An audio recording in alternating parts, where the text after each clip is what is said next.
That man, David Stearns. He's a magician. That's all I'm gonna say. Right about now, the Funk Soul Brother. Check it out now, the Funk Soul Brother. Right about now, the Funk Soul Brother. Check it out now, the Funk Soul Brother. Right about now, the Funk Soul Brother. Check it out now, the Funk Soul Brother. Right about now, the Funk Soul Brother. Right about now, about now, about now, about now. What is popping, y'all? It's your man Club with Bills. Welcome to another episode of Wisco Sports. I just made a video for no reason that had nothing to do with what I like to do, and then all of a sudden I get the news that the Brewers make a trade. Now, when is the last time I made a video on the Brewers? That was when they won Game 1 of the DS before they got gentlemen swept in the next three. Now, I wanted to apologize for not making any videos on the Brewers. Because first off, I was in Minneapolis, and by the time I got back, the games 2 and games 3 happened. And by the time I got back, it was pretty much, I was in no mood to really make videos. I had no time, I was busy, and I was heartbroken when I was literally just chilling with my friend and I was watching Game 4 and Freddie Freeman's home run just crushed me. Now, I don't feel as bad because if you look at it, the Braves ended up winning the World Series. So honestly, this is the third year in a row where a team that defeated the Brewers in the postseason won the World Series. How does this happen? I don't know. But it's happening. Now, I knew this offseason was going to be kind of rough because we made some really good trades this season. You saw what we did, and our pitching is great. However, the problem was we got no guys that we can rely on to hit the ball, which I think was a huge deal. Now, if you look at it, who do you really want to really come off strong? Now, unfortunately, we lost Manny Pena. He decided to sign with the Braves. We also lost Ivisel Garcia. He decided to sign with the Marlins. And then we lost Eduardo Escobar. I didn't think he was going to re-sign anyways.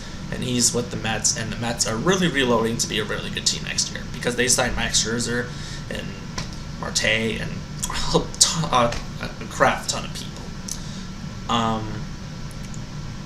And I was sitting there like, we need to sign somebody that isn't known. I'm like, who is out there? I'm even saying, are we going to go all in for Kyle Schwarber? Are we going to go all in with these people? And I'm like, we need to do something. We need to make a trade. We need to sign somebody that's very good, a good player that's not really known. So here's the deal. We made a trade. Now, before I get into this trade, I was going to make a video on this, but the Brewers, they did some things. They traded for some younger guys that can really make some roles. They traded for Mike Brousseau. He could be a guy, a utilities guy, and that's great. We tendered a lot of people. Unfortunately, we had to let go. The only people we did not tender were Dan Vogelbach and John Curtis. I'm sorry, Vogelbach, I loved you, but I guess we like Rowdy better. Sorry, that's kind of what happens, but some things that we did, I'll say this before I get on with the big trade and my thoughts on it, but according to a news team release, Pedro Cervinho, we got him. We got catchers because we needed someone to back up Pena. We need someone because we know how Omar Narvaez is not the most reliable catcher. So we got Pedro Cervinho, and then we also got Sullivan. Now, looking at these guys, Cervinho is a career .235 hitter with 33 home runs and RBIs over parts of 7 major league seasons with Washington and Baltimore. Last year he had .248 with 11 home runs and a career-high 46 RBIs in 113 games with Baltimore, appearing in a career-high 109 games behind the plate. And he really did, again, and also he's a lefty, so he hit .293 with 7 home runs and 20 RBIs behind lefty pitchers. And honestly, he did really good in the All-Star break. His things really did well. The other guy we got is another catcher, Sullivan, out of Tampa Bay. Career .271 hitter, 58 home runs and 339 RBIs in 6 minor league seasons with the Tampa Bay organization. He batted .223 with 9 home runs and 35 RBIs in 90 games for AAA Durham in 2021, appearing in 66 games as a catcher. So yeah, we got our depth at catcher. That's a great thing. Another move that I saw, we got some underrated pitchers. And I'm really wondering what else they're going to do, but that's some good things. I figured I'd talk about it because I never got to, and that's unfortunate. So here's the deal. I was worried about what I was going to think about who are they going to get, because you lost Avisel Garcia, who was your best hitter last year, and it's like, with Yelich, hopefully he comes back to himself. Kane's not healthy. We saw how bad Jackie Bradley Jr. was. We're like, what are we going to do? Now, yeah, Tyrone Taylor can be a big playmaker, but here's the deal. We need a big man or a big hitter that really did something that really could shock. So here's the deal. This shocked me. I really couldn't believe it, but I didn't think of this guy at all. We were able to acquire outfielder Hunter Renfroe. Yes, there's a Hunter Renfroe that plays football for the Las Vegas Raiders, but no, there's a baseball player too, and they're completely different people. We got Hunter Renfroe from the Boston Red Sox, and the best part is we exchanged outfielder Jackie Bradley Jr. and some prospects in David Hamilton and Alex Binulis for Renfroe, which is huge. You gotta be kidding me. There's more to come, absolutely, but, the thing is, he's under his contract through 2023, arbitration this year and next, and it's just a steal and a trade. So, looking at our lineup, here's the lineup that I'd see from where we're at. We might make another move, but from where I'm at, I think we might be good. We could do, but I don't know. Right now, our starting lineup, I think, will be Wong, Adames, Yelich, Renfroe, Narvaez, Urias, Tellez, Kane, and then some guys that can come off the bench are Severino, and then Brosseau. I also forgot to mention we got Mike Brosseau, or whatever his name is, out of Tampa. Guy is a minor leaguer that really could do some things for us. Sullivan will probably not make the team, but Brosseau, another guy that's great. Keston Hiura, don't forget we got Keston Hiura, Tyrone Taylor, and then we also were able to bring back Jace Peterson, so that's awesome that we were able to get back one of our best utility guys from last year. So that's awesome. Renfroe's power was a huge draw.